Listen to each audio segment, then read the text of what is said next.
Welcome everybody, and we are back. Burner and Blathy are here again to unplug another season of Central Coast Rugby. With well over 21,000 downloads already, prepare your ears for all the latest news, views and shit takes surrounding the sport and the community that ties us all together. Good chat, good footy, good fun. Take it away, boys. Thanks, Tomo. Thanks, Tomo. Yeah, good. Well, Blathy, welcome back. It's a bit of a change of scenery here, mate. A little bit different this week to what we have last week. We had a little bit of a crack at it last week. To last year, I should say.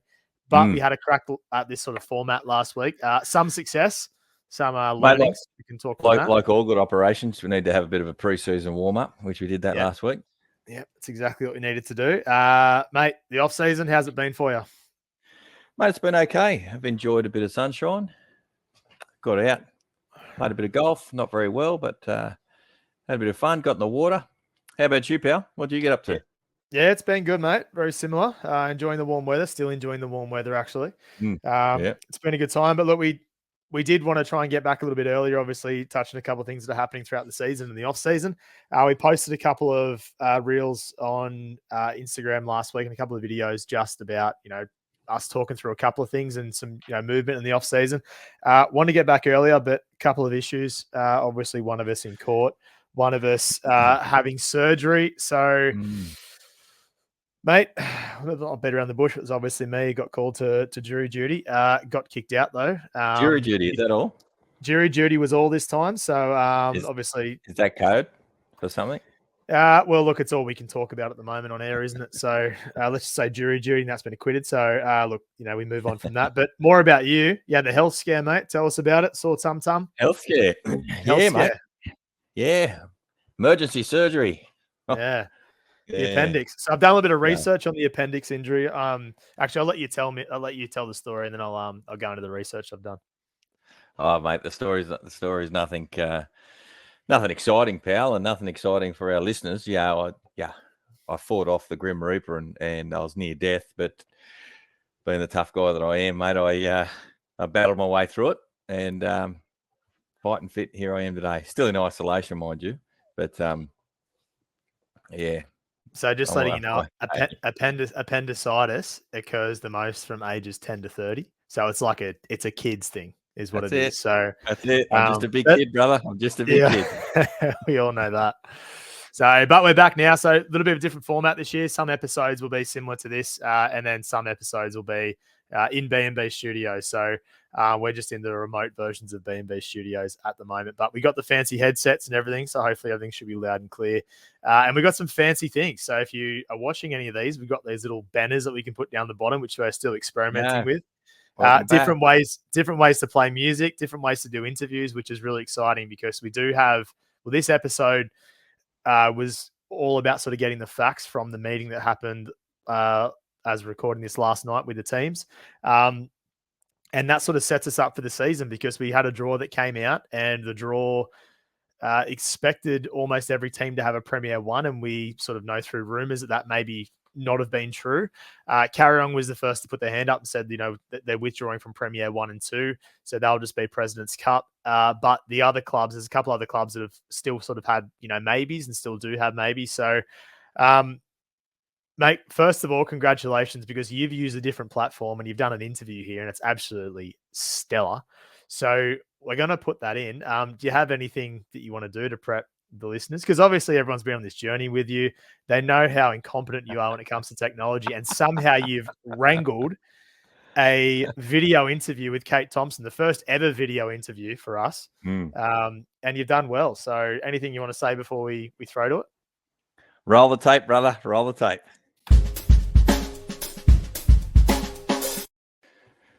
All right, you can see record now. We're going live. Yep. Okay, beautiful.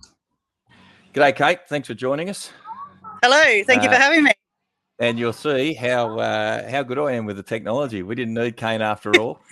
Yeah. We'll call it the K. We'll call it the K&B, unplugging Central Coast Rugby. Yeah, from that's now right. on. We just make him feel important next time. Pretend to stuff something up, and That's see right, how you go with right. that. Yeah. I've been playing dumb the whole stage, pretending. Yeah, exactly right. All right, so mate, a big meeting last night. We Berner and I have been doing a bit of sort of practicing, and we've put a few things out in the socials talking about I'll use my words, the shit fight the draw has been, and the fact that perhaps you're not getting the whole truth and nothing but the truth from the clubs, and you've kind of been stuck in a little bit of a situation. But anyway, we've had a meeting, and hopefully things are a bit clearer for us. So what can you tell the Central Coast Rugby community? Where are we at? What are we looking at? And we'll start with Premier One. Yeah, we'll start with the main game. So it's definitely as clear as mud still. But at the moment we have 9 teams nominated for Premier 1 and Premier 2.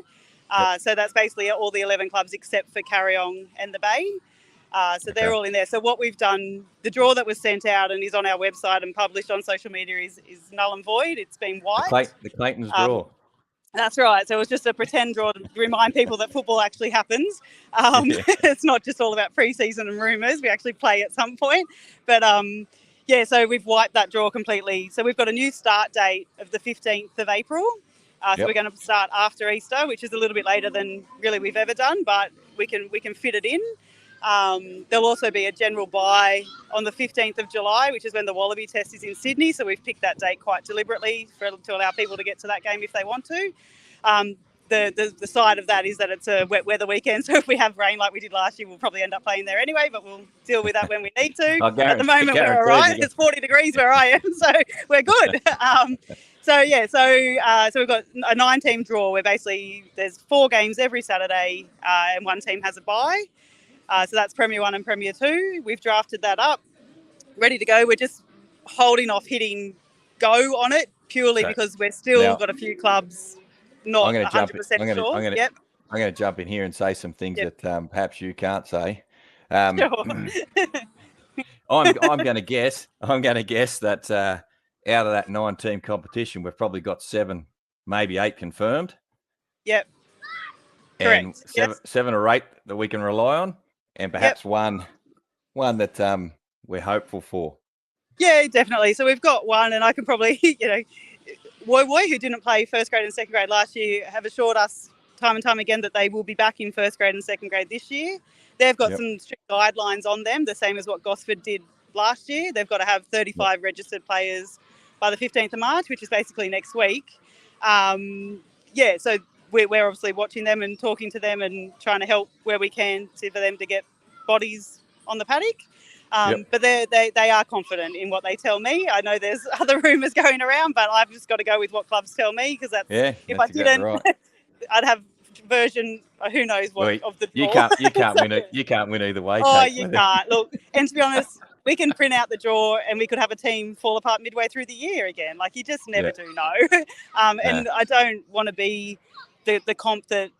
Like, I don't know, you can't make people play if they don't have the people there. So we just have to work with the clubs as much as we can and create the draws to suit. So if it happens that someone pulls out midway through the year, then we work some magic and we make it work. That's what we're here for. Like, we work for the clubs, and if there's people coming and going, then we just have to change the draw and sort it out. So, and it gets to that point where it might not be as pretty as what it looks now, but that's just how it goes. So we'll deal with that if we have to. But so worst case scenario is if we don't get the numbers, or another club for that matter, that we drop to an 8-team draw. So the draw that I've drafted now would change.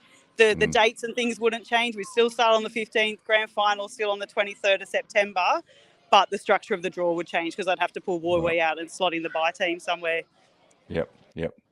So with moving forward, I know I've sort of spoken about it a little bit with Kane and I, and we've put some of the things to air. Do you think there's an avenue for you guys to have a little bit of a tougher hand and sort of hard and fast? And if clubs don't get their shit together, unfortunately, they just have to miss out.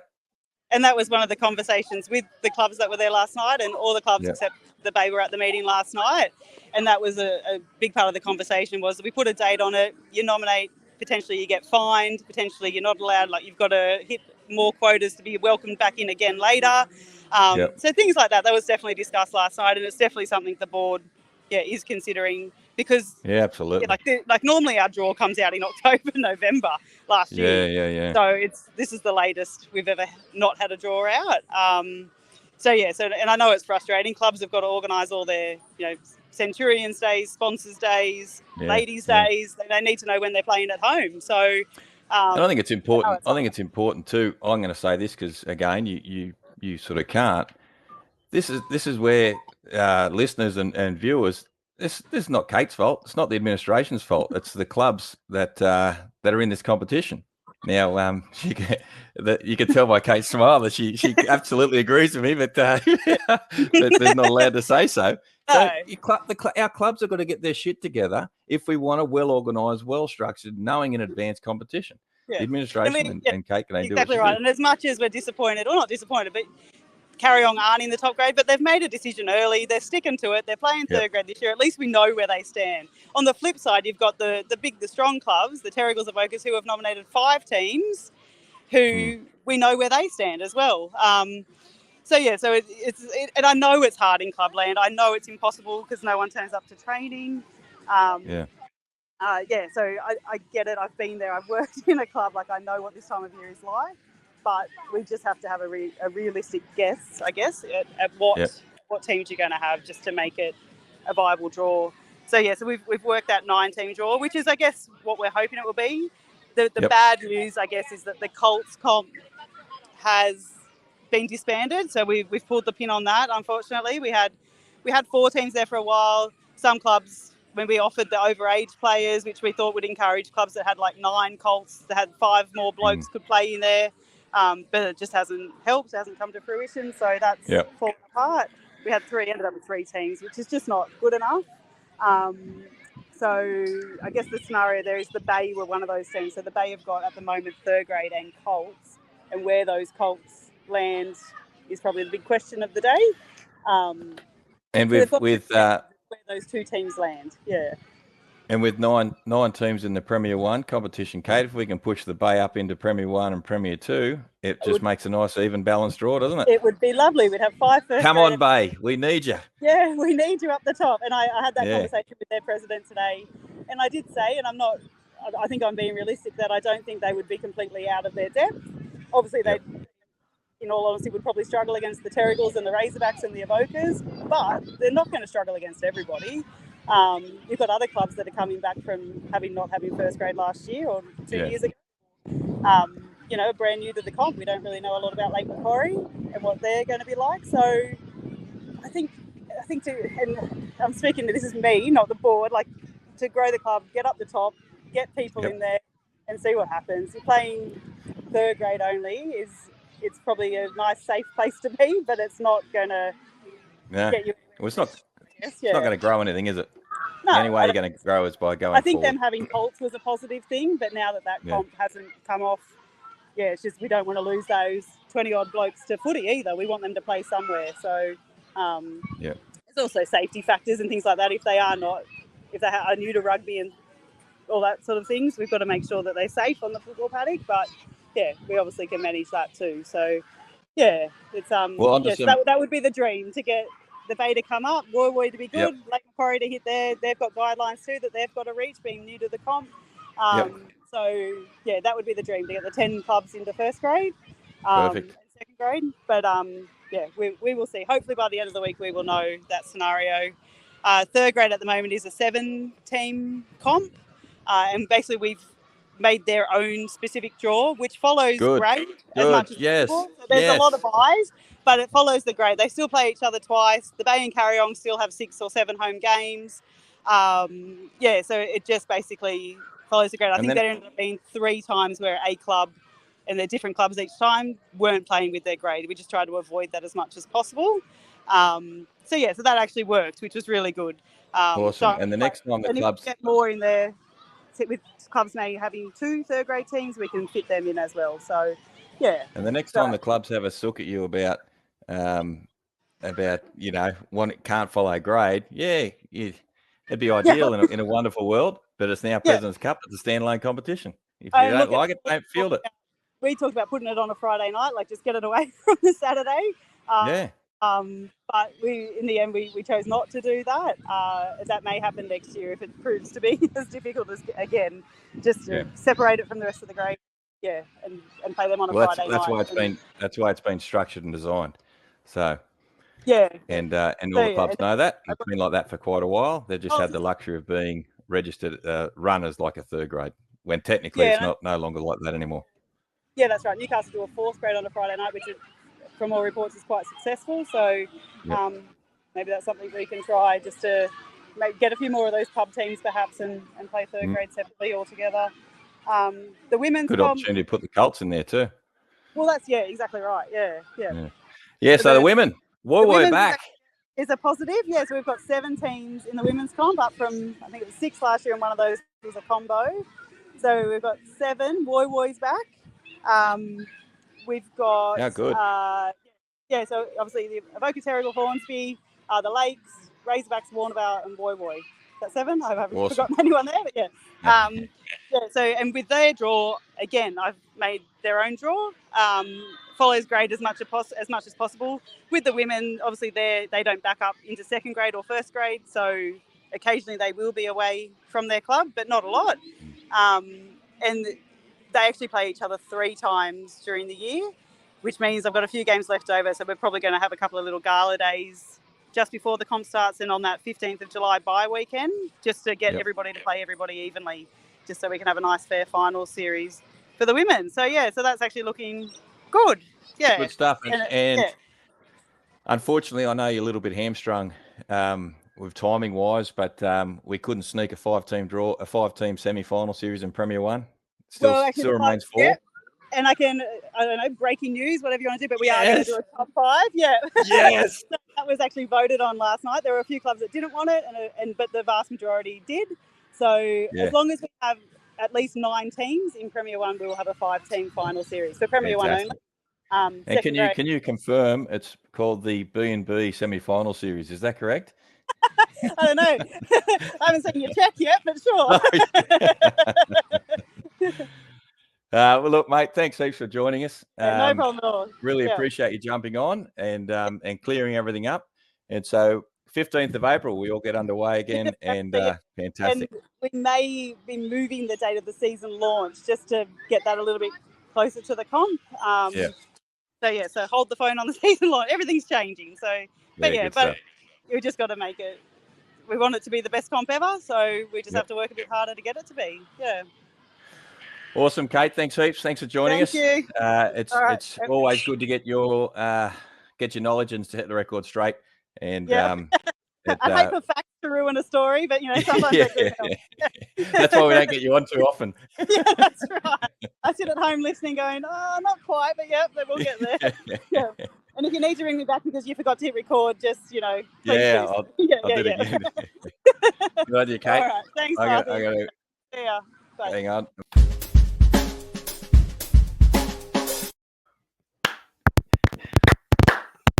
Well done, mate. Well done. Thank you, mate. It was good to have a chat with Kate. Actually, I think cleared the air on quite a few issues. I think she did really well, and I don't think because she's such a nice individual and a person, I don't think the complete and utter shit fight that it was. I don't think anyone really knows how bad it was, and that's because of what such a good job she does in managing and massaging, the clubs and how in many ways we let her down. We kind of alluded to that a little bit, but good interview, wasn't it? It was great. It was awesome. You asked the good questions and obviously paraphrased some stuff that she said or read through the lines. Sorry, mate, I just had a shot there a little bit. Grab my pen. Yeah. So important things that I got out of that. 15th of April is our new start date, so push it back slightly. Everyone's kicking off. So no Premier 1 teams for Carrierong and the Bay. And so Woy still in at this stage. So obviously there's some rumours, I think they're unjustified, maybe rumours swirling around that Woy probably doesn't have enough players. But if they said they've got the players, Barthy. Take them on their word. There's obviously the date. I can tell you what, Berner. What, mate? I I used to be on the judiciary panel. Some people may or may not know, many for a lot of years actually. And if I had took an issue. people I had an issue with the judiciary panel for many years as well. I thought they were all corrupt. and Anyway. and if I took everyone on their word, everyone's innocent. It wasn't me. Look, just a bunch of good, honest people, mate. I think the facts need to be. Well, they got to meet the Gosford requirement, and I think that's fair enough. Yeah, will 100% agree. Will they, Burner? That's the thing that it's up to Woy Woy. It's up to what they're doing in terms of recruitment. I know they are doing some things in terms of recruitment. It's just whether they got those players. And if they're saying that they are, like, again, I'm not in and around there as much anymore at all anymore. So that I don't really know if they got the players there. But if they're saying that they are and they want to have a crack, like your kind of hands are tied, because if you got plans in place to get players in even in the next couple of weeks, then you want that chance to get those players in. Because if you're the Central Coast Rugby administration, you want a team in Woy Woy, because like what you want teams obviously all over the coast, but you need strength there. And if a club is saying, look, we just need time, we got everyone's there, we just need to get them all together, you have to take their word on it, regardless of what the rumor is. You have to take their word on it, because they're trying to build a club and you want to grow a club. Like, you want to have a team in Woy Woy. You got Woy Woy Oval there. You have such a foothold there in terms of rugby with on the peninsula. It is so big. So it is sad to not see Woy Woy have a team in there. But obviously they got the Gosford rule, so everything's in place. And I think it's good from Central Coast to have that. So Woy Woy's got to obviously show. Yeah, you're right. But I was going to say, there's got to come a time where enough's enough. You've had your chance. You know what I mean? Like, and I think Woy Woy are being extended every opportunity, and then 100%. Yeah, and then it's hard. CCA, yeah, exactly. And then it's hard because you've got to give them the opportunity, because you want as many clubs in as possible. But then the other thing is like, well, you're kind of screwing over every other club that's trying to plan for everything throughout the season by just saying, just give us another week, we'll try and rustle these players, or whatever it's looking like. So I mean, it's a very tough one. I don't envy Kate at all. But as you said, the clubs just want the one draw that comes out next. So the biggest thing we're sort of hinging on is Woy Woy, if they're going to have a Premier One side, because that does reshape that draw.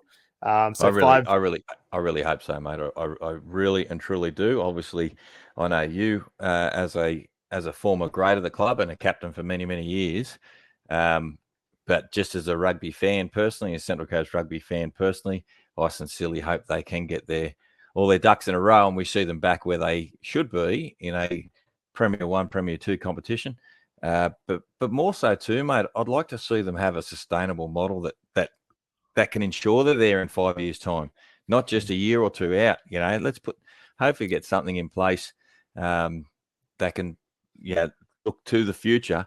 And I really, really hope there's some more people helping out. And what I mean by that, and you would know the guys, but man, there's about what a core group, please correct me because I know I'll get wrong. I won't mention them. There'll be a core group of 5 or 6 players, 5 or 6 people, I should say, who are just gluing everything they possibly can to try and keep the joint running. Would that be a fair comment? It's a very fair comment. And unfortunately for those guys, or fortunately for the club, is you got those same guys that are doing it, and some of them are on the wrong side of 70. So sort of driving through and trying to recruit new players, and again, awesome people, but you need that for a playing group. And you need a strong playing group. Looking at the other clubs, there's a really strong contingent of players that are on the committee, not just ex-players or people who have been around the club for years and just don't want to see it fail. That's kind of what is happening at the moment. But again, you've got to go through that. They're at the point where they didn't have, they only had 3rd grade last year for the majority of the season. So they're at that point now that they've got to rebuild from there. We've seen Gosford do it. It'd be absolutely awesome to see Woy Woy do it again as well. At this point in time, brother, they're in. They're back. They are in. Of course they're in, mate. They wouldn't be anywhere else.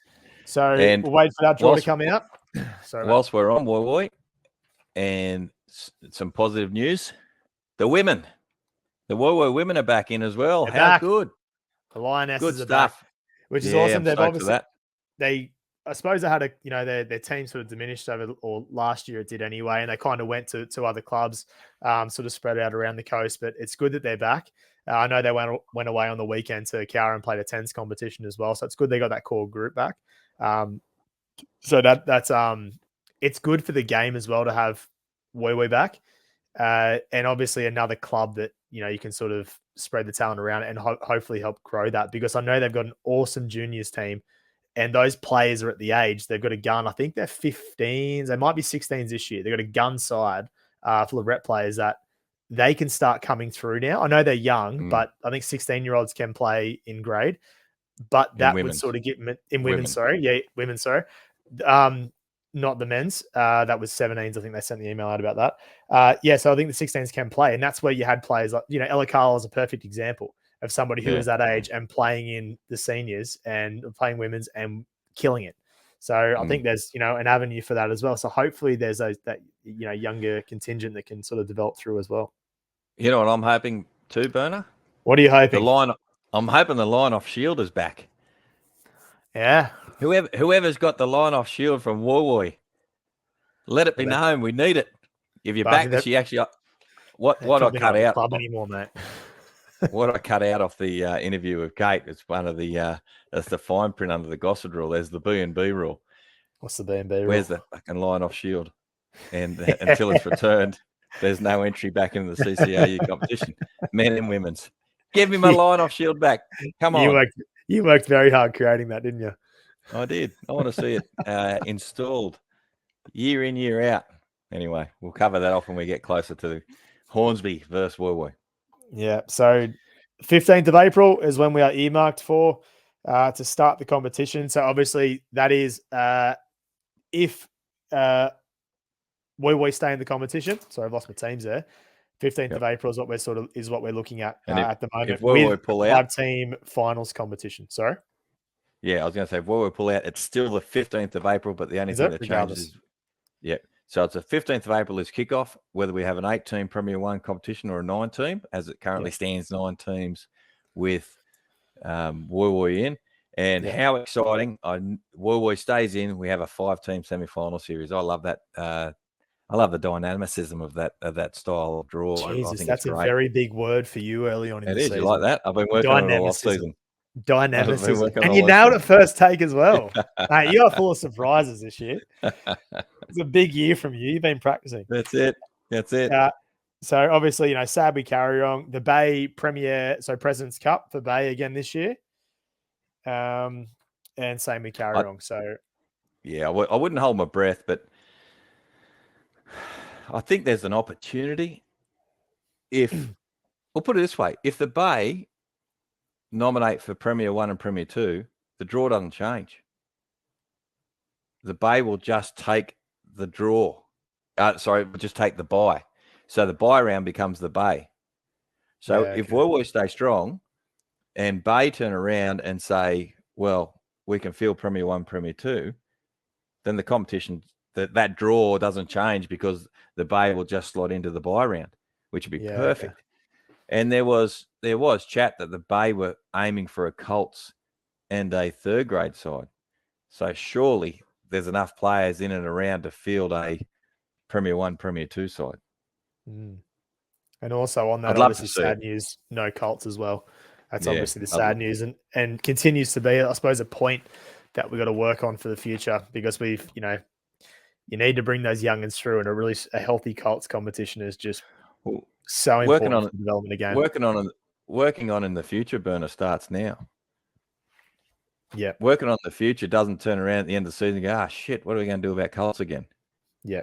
So it's difficult. It's a difficult age group. A lot of sports in general, not just rugby, have problems with that age division. But mate, I'd love to see it. All right. Is that the draw done, mate? Can we move on? Yeah, let's move on, pal. We've got our sponsor highlight coming up. First, a segment breaker. I'm getting used to these things. Look at that. Sponsor highlight. There we go. We got it working. If you are listening to this instead of watching it, you're just the excitement of me actually operating this platform. And it's quite hard to do the same thing in talking. Well, mate, it was seamless when I did it with Kate. But anyway, we'll move on from that. Sponsor spotlight. Gussie and the team at Aaron Podiatry. How can we not start without the great man? Just watch this, mate. Just watch this. There you go. How's that? Hey, there we go. A good transition, isn't it? So you've got to prepare, brother. Gus and the team of Aaron Podiatry have come on board once again. They've been unyielding in their support of us since day one. We are forever grateful for them. They've been the backbone of this whole venture and the reason why it's been so successful. I think Tomo at the start of the interview, start of the podcast, sorry, over 22,000 listens, downloads already. How good! And I think we might have said Gus and the team at Aaron Podiatry about 107,000 times. So I think he's getting his money's worth out of this, isn't he? Yeah, absolutely. Can't wait for him to get the. So yeah, Gussie and the team at Aaron Podiatry just down there opposite Macca's, just expanded into. Well, I like to call them Coastal Cobblers, but that's not their name. And I can't remember what it was called, to be honest. It was, he doesn't like that, and he's paying the bills, so maybe just. I know it was something fancy. Still getting used to it, mate. Last segment, spread the love. So, obviously, we're back doing this format with whatever it's going to look like each week. Tweaking a couple of things, obviously a bit rusty to start off with, but with Gus on board, there's a couple other sponsors this year as well. Same thing applies. Push us around as much as you possibly can throughout the socials, sharing everything. If you've got anything you want us to talk about, anything you want us to cover off, anything you want us to find out, to dive into, whatever it is, please let us know, especially if it's milestones. Was a massive one last year that we sort of, found out maybe a day or two before, and it was after recording. So we couldn't really highlight all those milestones. So anything that's awesome happening in your club, just send it through so we can push it, whether it's on the socials or we can have a chat about it or whatever that is. And pushing us around as much as we possibly can, because the more that, B&B grows, it's essentially the more that Central Coast Rugby grows. And if we've got people that are, I suppose, following us on socials and we're pushing Central Coast Rugby, obviously that grows the game of Central Coast Rugby. So the more that we can possibly do that, the better. And, with the clubs obviously helping each other out, resharing content, all that sort of stuff. So continue to spread the word and spread the love. Absolutely. Pass us around. Follow us on our socials if you haven't yet. Jump on board. We've got a Facebook thing and an Instagram thing, and we put things through that. Everything you've said, Burner. I got Barry White here, mate. We haven't heard Barry White for a little bit. It's been an off season. On the phone? He's on the phone. But the thing with Barry is I think he got a bit pissed in the off season because he's. Oh, look out. When I'm playing him through here, he just seems a little bit slow. I don't know if it'll come across to the listeners, but we'll just say. It might have something to do with Barry's dead. But anyway. It sounds all right here. No, he's back. He's back alive. He's on the waters today. I don't know about that. Anyway, I was playing it before and he sounded a little bit slow. Maybe it was me. Maybe it was connection. Maybe Barry's sober now. That's all we need to worry about. Mate, anything else? First episode? No. Been a bit of a clunky start, but it's been great to be back. It's good to be back. I disagree, mate. Flawless as always. So we got obviously the interview with Kate was big at the start of the year. A lot of the clubs, sort of wondering what's happening. So we got that one out of the way. We have a little bit of direction. Just got to wait on Wee. And that's pretty much it, mate. Episode 1 done. Yeah. Congratulations. For some reason, I feel like I'm the one that doesn't understand technology for this episode. Listeners and viewers, we've got 3 or 4 weeks before we kick off with the season. So jump on board, interact with us. Tell us what you want us to chat about, any thoughts we might have, anything you want to know, anything you want us to cover off, discuss, anything you want us to make up. Do that, and we'll have a bit of fun. We'll fill in the next 3 or 4 weeks up until the 15th of April before we get a little bit more remotely serious if we can. But thanks. We're back. Lewis, guys. See ya.